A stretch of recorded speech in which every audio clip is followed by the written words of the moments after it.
Imagine discovering a book that absolutely no one has ever been able to read. Not kings, not the greatest historical scholars, not brilliant cryptographers, and honestly, not even modern artificial intelligence. We are talking about a very real, tangible puzzle that has challenged humanity for an astonishing 600 years. And, well, won. The book has remained completely undefeated. And the stakes of this historical cold case? They are genuinely impossible to overstate. I mean, hundreds of top-tier experts have scrutinized these pages.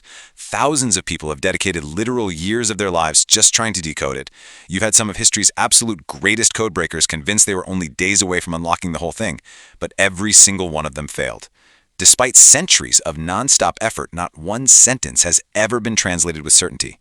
Actually, scratch that, not a single word. So in this explainer, we are diving deep into what is universally considered the world's greatest unsolved literary mystery, the Voynich Manuscript.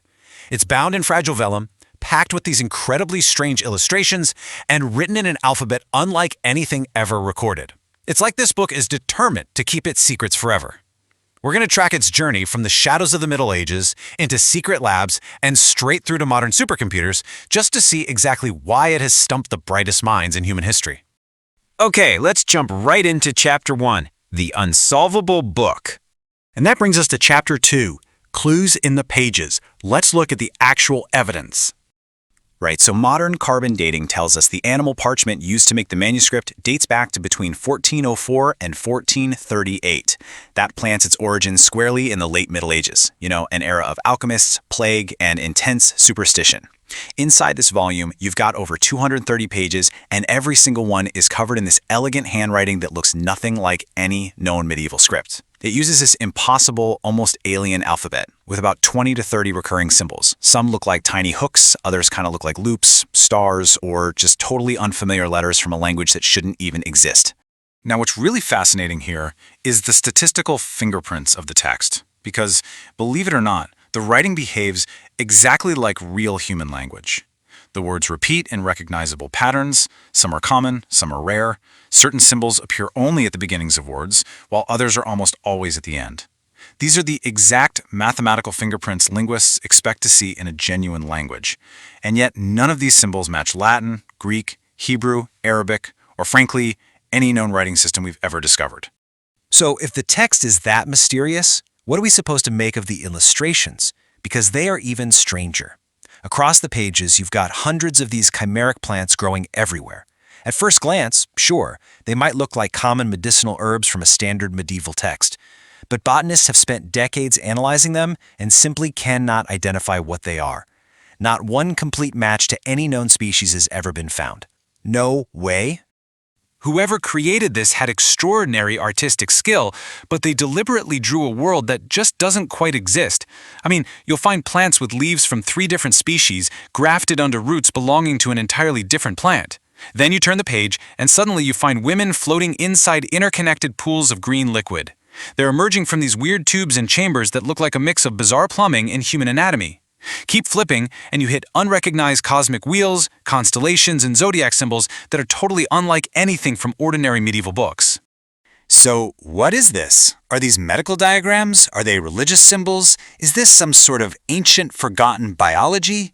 We're looking at a world that feels incredibly familiar, yet completely alien at the exact same time. The visual evidence gives us absolutely no definitive answers, just deeper mysteries. Which leads us to Chapter 3, Kings and Collectors. Let's trace how this thing moved around. After being created in the early 15th century, the manuscript basically vanishes from the historical record for 200 years. It finally resurfaces in the late 16th century, sitting in the Prague palace of the Holy Roman Emperor Rudolf II. After his death, it quietly bounced from one owner to another.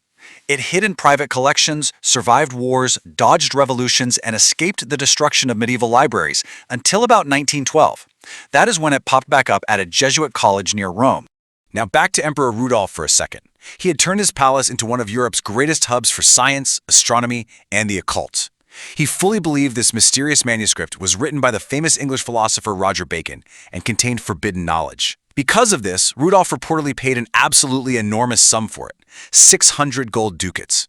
To put that in perspective, that made it one of the most expensive books of its entire era. And to this day, we still don't know if Rudolf got scammed or if he recognized something genuinely extraordinary. Fast forward through centuries in the shadows to 1912. An American rare book dealer named Wilfrid Voynich purchased the forgotten volume. The second he opened its pages, he knew he was holding something, quote, unlike anything he had ever seen. This one discovery kicked off the modern hunt. The manuscript eventually took his name, and a whole new generation of obsessed investigators entered the fray. Moving on to Chapter 4, Experts versus the Enigma. Entering the 20th century, the manuscript went up against an entirely new breed of adversaries. We're talking America's most legendary World War II cryptographers going head-to-head with the enigma, eventually passing the baton to modern artificial intelligence. And you know what? Both sides of this massive technological spectrum were completely defeated.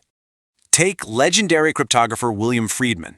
This is the guy who helped break incredibly complex Japanese military ciphers during global conflicts. He literally changed the course of history. Well, he spent decades analyzing the Voynich Manuscript, countless meetings, mountains of handwritten notes, and his astonishing conclusion, the manuscript is not a simple substitution cipher. He realized it was something far more sophisticated, or maybe something else entirely. The man who cracked impossible enemy codes was completely shut out.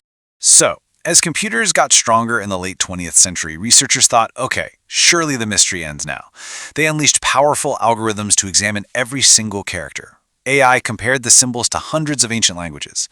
Machine learning systems ran through millions of possible descriptions. And the result? Absolutely nothing. Zero translation. No breakthrough. No universally accepted solution.